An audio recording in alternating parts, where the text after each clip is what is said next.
hees amaaniya aroosa uu aabaheed u hibeeyay hani faarax arooskeeda erayadii abwaan jilbacuur laxankii iyo codkii macaana alfanaan axmed aarshe waa muusigii isku dibirtkii ayuub haaruun ibraahim waa hambalyadii jaahuur top design ayuub studio hargeysa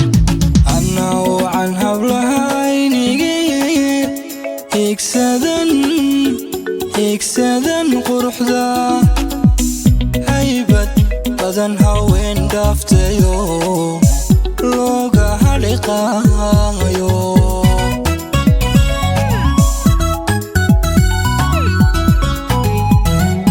annahu can hablahaynigii higsadan quruxda haybad badan haween dhaaftayo looga haliqaayo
Ani hadaya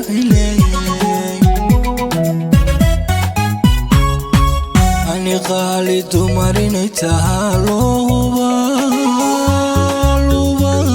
القيرية